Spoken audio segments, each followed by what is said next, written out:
Coupon tips YouTube চেনেললৈ বন্ধুসকল আপোনাৰ সকলোলৈ স্বাগতম থাকিল। বন্ধুসকল, মই আজি আলোচনা কৰিম আপোনাৰ DIC লোন কেনেদৰে এপ্লাই কৰিব পাৰি। খাদী এণ্ড ভিলেজ ইণ্ডাষ্ট্ৰিয়েল কমিশ্যনছ অৰ্থাৎ DIC লোন, কিছুমানে কয় বেকাৰ লোন, সেই লোনটো আজি আমি কেনেদৰে এপ্লাই কৰিব লাগে সেই বিষয়ে আলোচনা কৰিম। তো বন্ধুসকল, ফৰ্মখিনি যে আছে এইটো সম্পূৰ্ণভাৱে কেনেদৰে ফিল আপ কৰিব লাগে ছাইডত আপোনাৰ ইনষ্ট্ৰাকশ্যন ফুল্লি দিয়া আছে। মই সেইখিনি বিষয়লৈ আজি আগবাঢ়িছোঁ। তো বন্ধুসকল, প্ৰথমতে আপোনালোকে অ'পেন কৰি ল'ব আপোনাৰ মোবাইলৰ ক্ৰ'ম ব্ৰাউজাৰ অ'পেন কৰি লোৱাৰ পাছত আপুনি তাত চাৰ্চ কৰি দিব www.google.com অৰ্থাৎ গুগল পেজটো আপোনালোকে প্ৰথমতে অ'পেন কৰি ল'ব। এই যে ওলাল গুগল পেজটো অ'পেন কৰি লোৱাৰ পিছত ইয়াত আপোনালোকে জাষ্ট টাইপ কৰি দিব DIC লোন এপ্লাই। বাছ এইখিনি চাৰ্চ কৰি দিয়াৰ পিছত আপোনালোকে চাৰ্চ কৰি দিব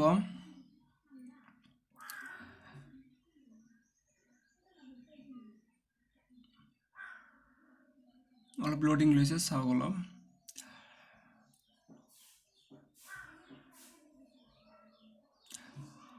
হয়, প্ৰথমত এটা লিংক আছে, দ্বিতীয়তে এটা লিংক আছে। এই দুয়োটা লিংকতে আমি এপ্লাই কৰিব পাৰোঁ।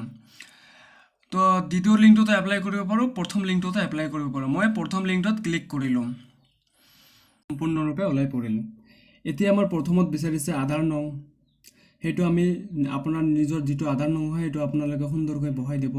মই মোৰ আধাৰ নংটো বহাই দি আছোঁ।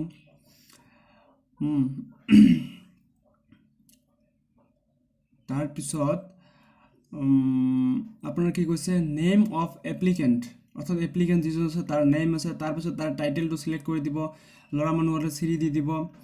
তাৰপিছত মোৰ নামটো মই সম্পূৰ্ণৰূপে লিখি দি আছোঁ। আপুনি এইটো কলমত আপোনাৰ নামটো সম্পূৰ্ণলৈ লিখি দিব। তাৰপিছত এতিয়া ভেলিড আধাৰত ক্লিক দি দিব। তাৰপিছত ইয়াত হয় কি হৈছে, স্পনচাৰ এজেঞ্চি, আপোনাৰ কোনটো এজেঞ্চিত ক্লিক কৰি দিব। মই KVIC দি দিলোঁ। তাৰপিছত আপোনাৰ ষ্টেটটো চিলেক্ট কৰি ল'ব। মোৰ আসাম হয়, গতিকে মই আসাম কৰি ল'লোঁ। তাৰপিছত ডিষ্ট্ৰিক্ট চিলেক্ট কৰি দিব। দিয়াৰ পিছত তাৰপিছত আপোনাৰ স্পনচাৰ অফিচৰ এড্ৰেছ যিখিনি আছে সেইটোত আপোনালোকে টিক এটা দি দিব। তাৰপিছত জেণ্ডাৰটো চিলেক্ট কৰি ল'ব। তাৰপিছত ডেট অফ বাৰ্থ বহাই দিব। ডেট অফ বাৰ্থ বহাৰ পাছত ইয়াত ফৰ্মেটটো দি দিছে, ইয়াত এটাকৈ হাইফেন দিব লাগিব। হাইফেন নিদিলে এইটো একচেপ্ট নকৰিব। চ' এইটো ভুল হৈ গ'ল, মই এটা হাইফেন দি দিলোঁ। তাৰপিছত ঠিক 1998। তাৰপিছত ছাইডত বয়সটো দেখাই দিলে। তাৰপিছত কৈছে ছ'চিয়েল কেটাগৰী, আপোনাৰ নৰ্মেলি জেনেৰেল দি দিব, যিটো দিব আপোনাৰ তাৰ সেইটোৰ কাৰণে চাৰ্টিফিকেট বহাব লাগিব। তাৰপিছত স্পেচিয়েল কেটাগৰী, আমাৰ যিহেতু নৰ্থ ইষ্টত পৰিছোঁ গতিকে নৰ্থ ইষ্ট দিলোঁ। তাৰপিছত কোৱালিফিকেশ্যন 12 পাছ হয়। তাৰপিছত এড্ৰেছখিনি সম্পূৰ্ণৰূপে বহাই দিব, গাঁও, পোষ্ট অফিচ, আপোনাৰ থানা, সেইখিনি সম্পূৰ্ণৰূপে ইয়াত খুজি আছে, আপোনালোকে সেইখিনি বহাই দিব। মোৰখিনি মই বহাই দি আছোঁ।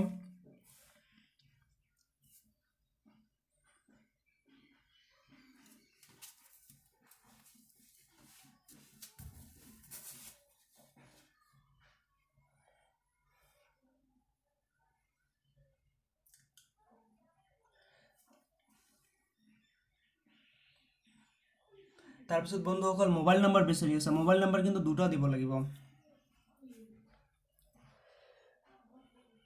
মই এটা দি দিলোঁ আৰু নেক্সটত আৰু এটা দি দিলোঁ।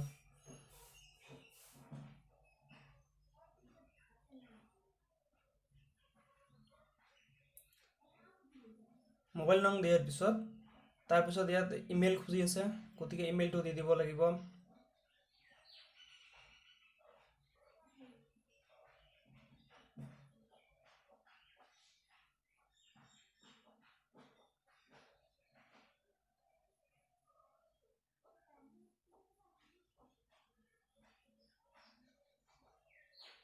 তাৰপিছত আপোনাৰ পেন নাম্বাৰ খুজি আছে, আপোনাৰ পেন নং যিটো আছে শুদ্ধকৈ দি দিব।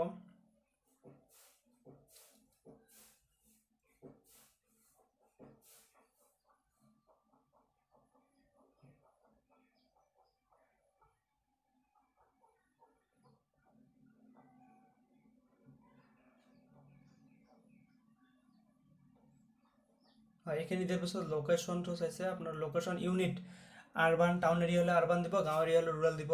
পাৰ্মানেণ্ট এড্ৰেছটো চাই একেদৰে কপি কৰি দি দিলোঁ। তাৰপিছত কৈছে আপোনাৰ টাইপ অফ এক্টিভিটি, আপোনাৰ কি কাম কৰে এইটো টাইপ বিচাৰি আছে। যেনে মই ইয়াত আইৰণ ফেক্টৰী হয় মোৰ, গতিকে আইৰণ ফেক্টৰী চাৰ্চ কৰিম। সৰি এইটো ভুল হৈ গ'ল।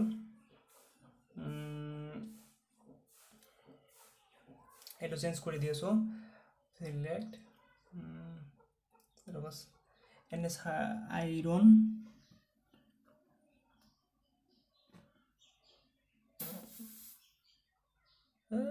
ফাইণ্ড মাৰিলে নাহে, ৰ'বচোন ভালকৈ দি আছোঁ।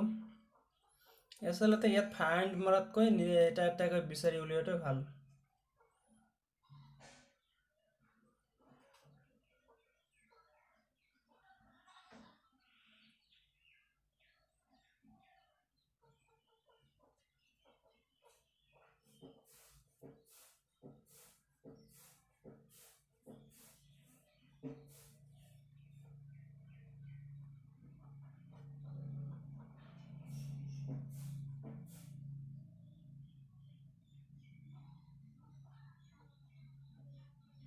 হয় এইটো দি দিলোঁ আইৰণ ৱৰ্ক।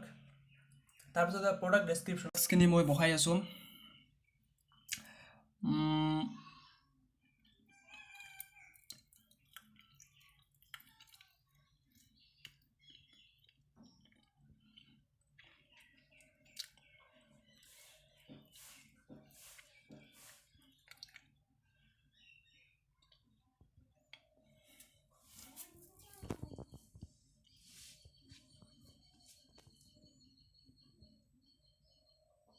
তাৰপিছত আপুনি EDP ট্ৰেডিং লৈছেনে নাই, যদি লৈছে তেনেহ'লে ইয়েছ কৰি দিব, আৰু লোৱা নাই যদি তেনেহ'লে ন'।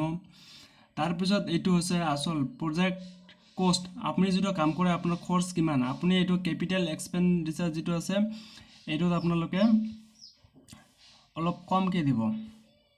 যেনে মই ইয়াত 2 লাখ দি দিলোঁ, আৰু যিটো ৱৰ্কিং কেপিটেল আছে সেইটো আপোনালোকে অলপ বেছিকৈ দিব, 3 লাখ দি দিলোঁ, টোটেল 5 লাখ মান হ'ল। তাৰপিছত আপোনাৰ বেংক যে একাউণ্ট আছে এইটো কোন বেংক হয় বেংকটো বিচাৰি ল'ব। মোৰ বেংক বিচাৰি আছে ষ্টেট বেংক অফ ইণ্ডিয়া, এইটো হয় ষ্টেট বেংক অফ ইণ্ডিয়া। তাৰপিছত আপোনাৰ IFSC কোডটো চাৰ্চ কৰি আপোনালোকে ইয়াত সুন্দৰকৈ বহাই দিব।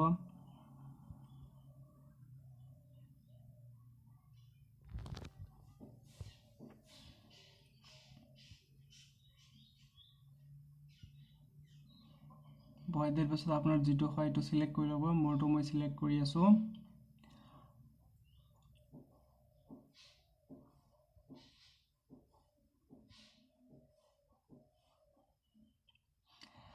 আপোনাৰ অল্টাৰনেট যদি আৰু বেলেগ ফাইনেন্সিয়েল একাউণ্ট থাকে সেইটো দি দিব, মোৰ নাই গতিকে মই নিদিলোঁ।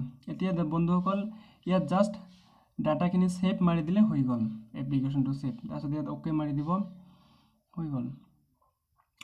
তাৰপিছত আপোনালোকে DPR এটা প্ৰিপেয়াৰ কৰি ল'ব পাৰে, নল'লে একো অসুবিধা নাই।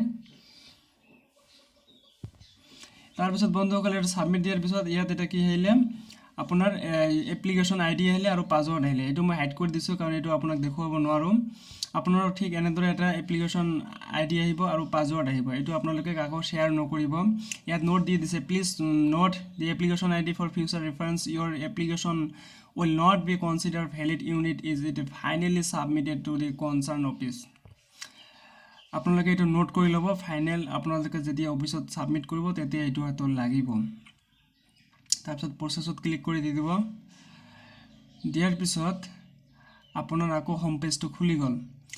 দিয়াৰ পিছত বন্ধুসকল এতিয়া মই ডকুমেণ্টখিনি আপলোড দি দিম। আৰু চাওক অলপ ইয়াত কেইটামান অপশ্যন আছে, যেনে স্ক'ৰ কাৰ্ড, তাৰপিছত application data update, view login, final submit, ইয়াত কেইটামান অপশ্যন আছে।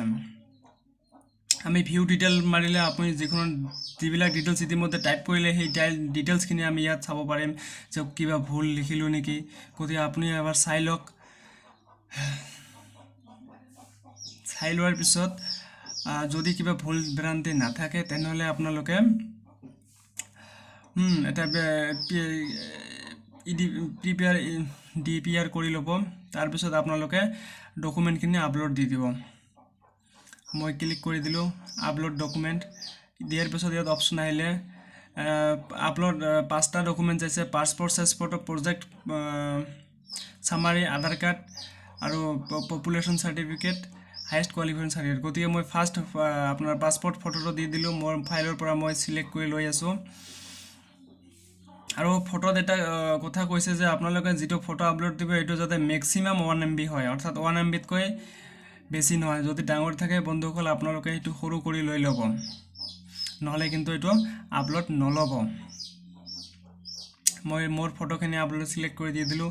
আৰু জাষ্ট ইয়াত কি কৈছে আপোনাৰ ডকুমেণ্ট ডিছক্ৰিপশ্যন চাইছে, আপোনালোকে জাষ্ট সেইটো নাম দি দিলে হ'ব। এইটো পাছপৰ্ট চাইজ ফটো, আৰু নিদিলেও একো প্ৰব্লেম নাই। মই দি দিলোঁ। দিয়াৰ পিছত জাষ্ট আপলোড ক্লিক কৰি দিলে হৈ যাব। এনেদৰে আপোনালোকে সকলোখিনি ডকুমেণ্টে আপলোড দি দিব।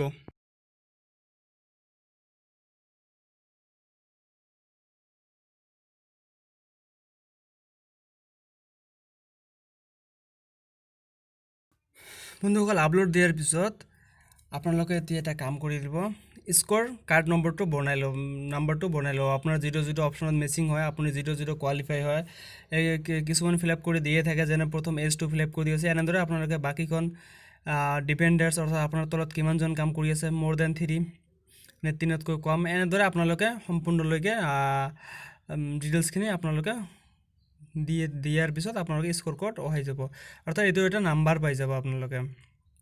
যি নহওক এইটো পিছত আপডেটো কৰিব পাৰিম, ভুল হ'লে একো সমস্যা নাই। আৰু এইটো অফিচত ভালদৰে ইনকুৱাৰী হ'ব, আৰু এইটোতে আপোনাৰ মাৰ্ক হয়, স্ক'ৰ বুলি কয় আপোনাৰ। এনেদৰে আপোনালোকে সম্পূৰ্ণৰূপে ফিল আপ কৰি দিব। এতিয়া বন্ধুসকল আপোনালোকে জাষ্ট সকলোখিনি হৈ গ'ল। এতিয়া আপোনালোকে ফাইনেল ছাবমিটত ক্লিক কৰি দি দিলে আপোনাৰ এপ্লিকেশ্যনটো সম্পূৰ্ণৰূপে ছাবমিট হৈ যাব। মই এটা ক্লিক কৰি দি দিলোঁ ফাইনেল ছাবমিট। গতিকে ছাবমিট দিয়াৰ পিছত